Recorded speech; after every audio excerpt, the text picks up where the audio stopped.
já jsem Tess a dneska se společně podíváme na tuhletu CERMAT úlohu z grafy.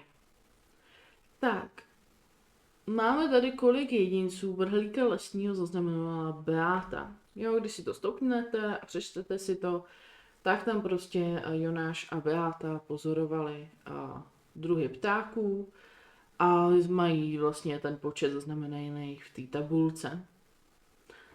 Jo, ten sloupeček s tím otazníkem, to je vlastně to, co potřebujeme zjistit.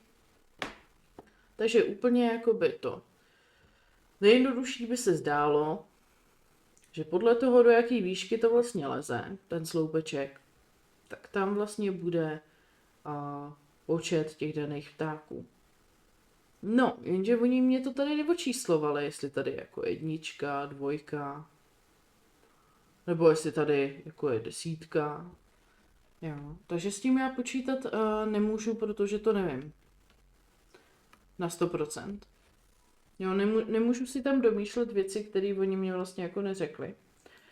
A jak s tím teda počítat v těchto grafech, když to tam není napsané? Počítejte s tím, jako by to byly v úvozovkách jako poměry, nebo no něco takového, že to jsou vlastně jenom dílky. Jo, protože oni mě tady řekli, že vlastně oba dohromady zaznamenali pěnkav o 6 méně než síkor. Takže co já si tady můžu jako udělat je,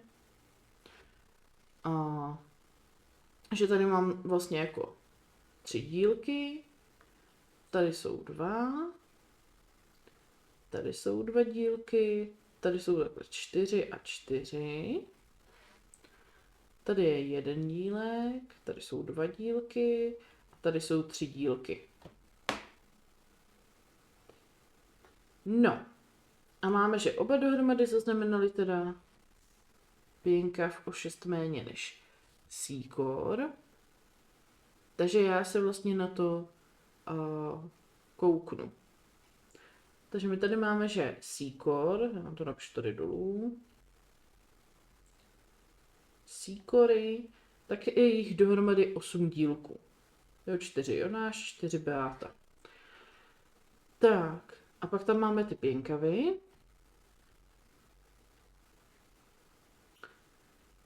A ty máme tady, takže Jonáš měl 2 dílky, Beáta 3, takže to dohromady 5 dílků.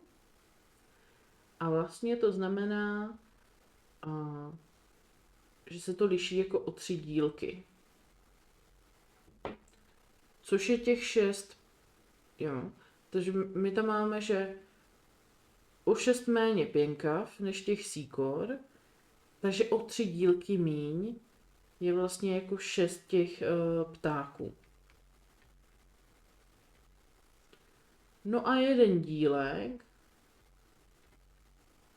zjistím tak, že to vlastně jako vydělím 3. Jo, takže jsou to 2 ptáci. Jo, takže já vím, že každý dílek jsou 2 ptáci, tudíž tady ta stupnice je, že to je 2, 4, 6, 8, 10. Jestli máš pocit, že v testech ztrácíš body i přesto, že jinak počítáš dobře, připravila jsem pro tebe e-book 10 nejčastějších chyb u přijímaček z matematiky. Je to úplně zdarma a najdeš ho na mém webu, odkaz máš dole v popisku. Jonáš zaznamenal celkem o 1/5 víc těch ptáků než ta Beáta, o 1/5 víc než Beáta, takže já si musím spočítat, kolik těch ptáků pozoroval dohromady ten Jonáš, takže on tady měl.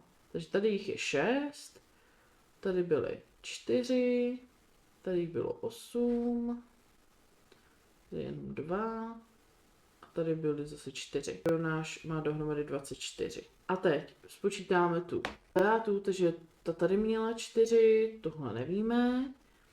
Pak tady měla taky 8, tady neměla žádný a tady měla 6.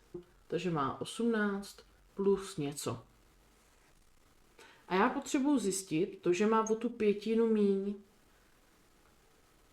Tady tohle už jsem v nějakém předchozím videu rozebírala, že Pokud vám dělají problém tady ty zlomky, samozřejmě šlo by to vyřešit i přes rovnici, ale dá se to i hezky nakreslit, že pokud je tam o 1/5 víc nebo o 1/3 víc, tak podle toho, jestli je to 5, 3, 8, tak tolik je tam jakoby těch dílků. Jo. A za slovíčkem než je vždycky nějaký základ. Takže Beáta má 5 pětin jako základ, takže 5 dílků stejných, jo. 1, 2, 3, 4, 5, budeme dělat, že ty obdélníčky jsou stejně velký. A Jonáš má o 1/5 víc, takže on má o ten jeden dílek navíc. Jo, že 1, 2, 3, 4, 5, 6. A víme, že jich má 24 těch ptáků dohromady. No a 24 děleno 6 dílkama, tak jsou 4.